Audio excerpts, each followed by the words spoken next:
I'm Sam Gregory. I'm the executive director of the human rights group Witness.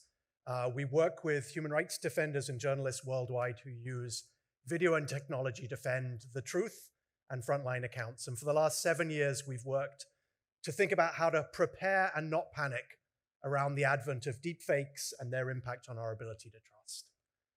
And I want to talk to you about what we've learned running something called the Deepfakes Rapid Response Force. It's a way that frontline journalists, including you, if you're working in contexts where you encounter deepfakes, can escalate them to groups of media forensics experts to get feedback about whether they're AI or whether it's someone claiming something is AI when it's actually real. And I want to give you a bit of a sense of the landscape we're seeing. It's really complicated. It's something like the top left, a real photo turned into an AI video to make a claim about a bombing in Iran. It's the top right video made with VO3 by Google that was made by someone who explicitly said they were a creator making AI videos, but circulated with people thinking it was real. The one on the bottom left, it's a radio conversation from Sudan where someone is calling to bomb civilians where we couldn't work out whether it was real or AI. And it's the bottom right, which is an image of a faked image of former President López Obrador con El Chapo that online detectors claimed was real. So people had put it in a detector and it said, this is not a deep fake, this is not fake, this is real. It had been faked, but people were confused by the detectors they found online. Another example.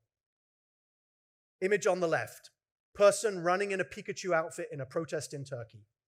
Image in the top, AI-generated image of the same scene. Image in the bottom middle, AI-generated images. Hint, this is not real.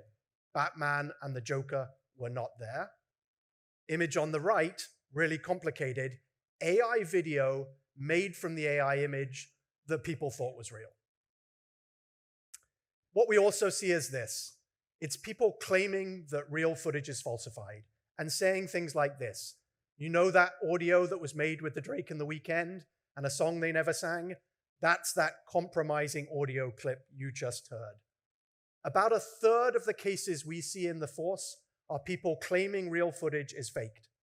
And just recently, President Trump said, a very banal photo, garbage being tossed out of the White House was AI generated. And then he said, well, if something bad happens, I'll just have to blame AI.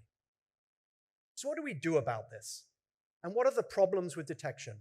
Well, you heard me point to maybe the first problem when I said that we weren't able to tell if that Sudan video, that Sudan audio, was real or false.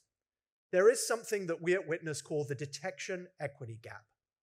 What do we mean by that is that although in many cases we are able to help frontline journalists work out whether something is AI or not, you can see some examples here from across the world, from Africa, from Bolivia, from India. Many times we can't. And that's because deepfake detection doesn't work well, particularly in the global majority. And there's a few reasons for that. First, that in the real world, often video, audio, and images are low quality, they have background noise, and there's cross-talking, like in an audio. Someone talks over another person. Or alternatively, and this is the Sudan case, the detection tools are not trained on the media types that people use. They're trained on Facebook posts, but not on walkie-talkie context. They're not trained on WhatsApp images. They're trained on images on Instagram. And there are also fundamental challenges of fairness and diversity. So you probably know this already if you work on AI. Often we have problems of bias and discrimination. You have the same problems occurring in detection data sets, compression, darker skin tone, confuse detectors, and many don't support diverse languages.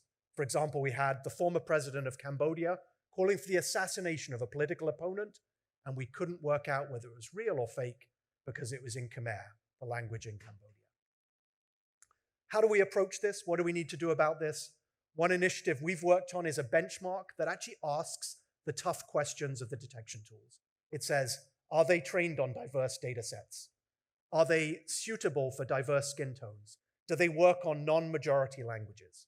And how do you make sure you build those in right from the start? And then the second part is, we found that many of these tools don't work in journalistic workflows. So one of our guidances is how to build these tools into your workflow. And the first thing I'll say here is, generally we say, use these tools late in the workflow and think about how you're going to explain to your public the confidence scores. Because many of these tools are going to say something like, we're 85% confident this is real or fake. And that is hard to explain to a skeptical public. So let me end by saying we have a challenge here, but it is fixable. It's fixable by investment in tools that matter for the real world and investment in journalistic skills. And it's really important we do it now because the volume of deepfake cases is only expanding.